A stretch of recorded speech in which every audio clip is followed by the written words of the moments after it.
10, Daniel Bryan WWE title 2014.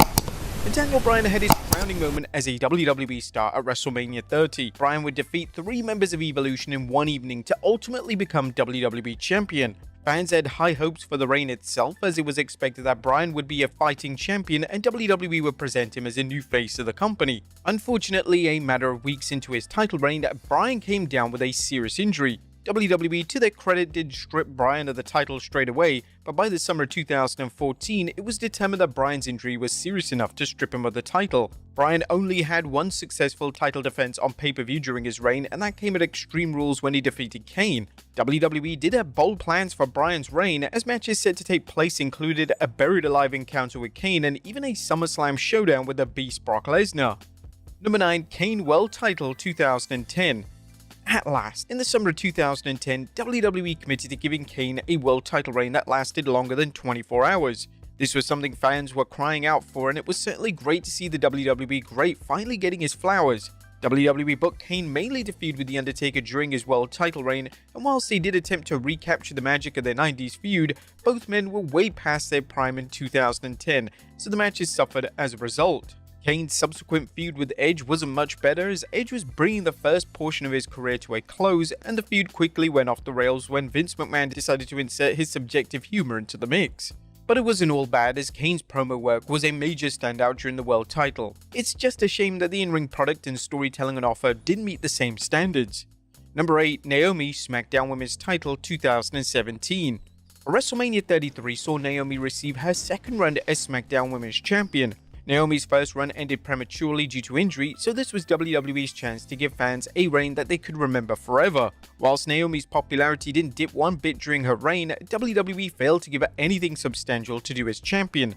In a baffling booking decision, WWE only committed to giving her one successful title defense on pay-per-view, and this was against Lana. Naomi's final singles reign in the company would come to an end at SummerSlam in 2017, officially putting an end to one of the most frustrating and disappointing women's title reigns of the past decade. Number 7, Seth Rollins Universal Title 2019. WWE did such a bad job with Seth Rollins' 2019 Universal title reign that they were forced to turn him heel. Fans were initially elated when Rollins slayed and dethroned Brock Lesnar at WrestleMania 35, yet things quickly fell apart when WWE booked Rollins in a feud with Baron Corbin. At this point in 2019, Corbin wasn't world champion material, and the feud was uninspiring and lifeless. WWE also had Rollins and Becky Lynch as a couple on screen, and this was an awkward presentation as both looked uncomfortable, and without a doubt it took away from Rollins' reign. Both Rollins and Lynch have been critical of the booking move, and it's easy to see why, as this was a move that could have easily been avoided. When Rollins entered into a feud with The Fiend at Bray Wyatt, the fans were gradually growing increasingly tired of Rollins in the reign. The infamous Hell in a Cell match resulted in one of the worst received matches in company history, and all the blame fell on Rollins, and the WWE decided to turn him heel to capitalize on the backlash. Thankfully, Rollins' 2023 to 2024 world title reign was a vast improvement, and it was wonderful to see Rollins get the reign he truly deserved. Number 6, Bray Wyatt WWE title 2017.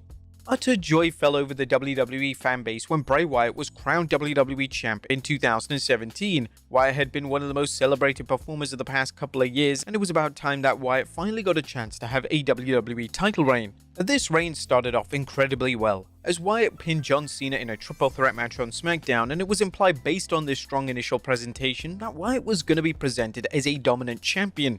Wyatt was booked to face Royal Rumble winner Randy Orton at WrestleMania 33, and fans were 99% certain that Wyatt would retain, especially as Wyatt had only just won the title, and the storyline between Wyatt and Orton still had places to go. However, in one of the most lifeless matches imaginable, Orton won with an RKO, ending Wyatt's reign in a lousy 49 days. Number 5, Rob Van Dam WWE title 2006. Due to the relaunch of the ECW brand in 2006, WWE decided to give one of their top babyfaces in Rob Van Dam a run with the WWE title.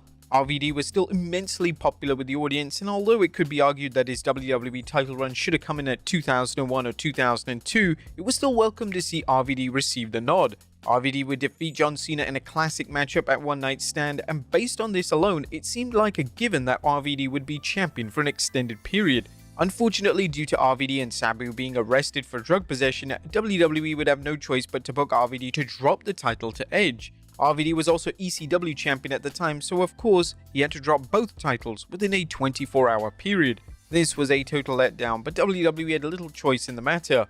RVD would reflect on the reign coming to an end during an episode of WWE Icons, and this is what he had to say. By the next day, before I even got to the arena, it was all over every type of media. Why? Because I was the WWE champion at the time. When I got to the building, Vince told me, "Rob, tonight you're going to have to be stripped of your WWE championship. Tomorrow you'll be stripped of the ECW championship." He also said you're going to be suspended for 30 days. I knew that I had seriously dropped the ball on some major plans for WWE in ECW. Number 4. Dean Ambrose WWE title 2016. Dean Ambrose's 2016 WWE title reign came at a time in which WWE were about to implement the modern brand split. Due to this, a lot of the positives of Ambrose's reign, such as the feud with Roman Reigns and Seth Rollins, are often forgotten about. Additionally, the reign suffered greatly from WWE failing to present Ambrose and the title as something fans should actually care about. Ambrose's SummerSlam 2016 title defense against Dolph Ziggler was one of the weakest matches on the entire card, and it struggled to compete against matches such as Cena vs AJ Styles and Orton vs Brock Lesnar. Just a month after the infamous Ziggler matchup, WWE decided to have Ambrose drop the title to AJ Styles at the Backlash event. This was the right move at the time, as whilst the buzz was there at first for Ambrose's run, the reign became increasingly dull as the months went on. Number 3. Undertaker World Title 2007. WWE's resident phenom The Undertaker won his first world title since 2002 back at WrestleMania 23. The Undertaker, having a reign as a modern version of the Deadman character, would bring new life into the WWE product, and the Deadman was delivering some of the finest in-ring output of his career, so this was an exciting time for fans of the WWE Hall of Famer. The reign got off to an incredible start as The Undertaker engaged in a brutal last man standing match with Batista at Backlash, yet just after this acclaimed bout, it was ruled that The Undertaker was injured, and the injury was so severe that they needed to get the title off him immediately. They were going through a state of turmoil at the time of The Undertaker's injury, as although it initially looked like Mr. Kennedy was going to cash in his Money in the Bank briefcase on the Deadman, it was ruled that Kennedy was hurt. So in another huge plot twist, Kennedy was defeated by Edge for the briefcase, and Edge would proceed to cash in on The Undertaker. Number 2. Chris Jericho Undisputed Title 2001. It was a pleasant surprise when Chris Jericho became the inaugural Undisputed Champion in late 2001. Logic would assume that WWE would crown either The Rock or Stone Cold Steve Austin, however, Vince McMahon ultimately decided that Jericho was the right call. There was buzz surrounding Jericho's win as it was unpredictable, and this would mark Jericho's first world title reign in the company, so fans were ready to see how Jericho would be presented and marketed as champion. Jericho was very much booked and marketed as a fluke champion, and this did little to positively boost Jericho. He would often cheat to win his matches, and when Triple H returned, Jericho became the third wheel in the Triple H and Stephanie McMahon drama. Jericho's disappointing reign would come to an end in the main event of WrestleMania 18, and this would mark Jericho's only world title reign in the company until 2008. And number 1. Jeff Hardy WWE title 2008. In 2008, Jeff Hardy had become the most popular act in all of WWE. Hardy was someone even more popular than John Cena, and the Armageddon pay-per-view was Hardy's crowning moment, as he would become WWE Champion for the first time ever. Due to Hardy's popularity, it was only logical that he would carry the title until at least WrestleMania 25, however, WWE had other ideas. At the very next pay-per-view, that being the 2009 Rumble, Hardy dropped the title to Edge. There are numerous reasons as to why WWE failed to commit giving Hardy a substantial run with their top prize, and wrestling legend Jim Ross discussed this on his podcast, exactly why WWE didn't give the fans what they wanted. There's no reason that Jeff Hardy would not have been a great WWE champion or any title, but he just wasn't reliable. And how do you put your championship on somebody you don't have full confidence that they're going to be cool? They're going to be okay. Can they take the pressure of being champion? Can they take the pressure of going on last night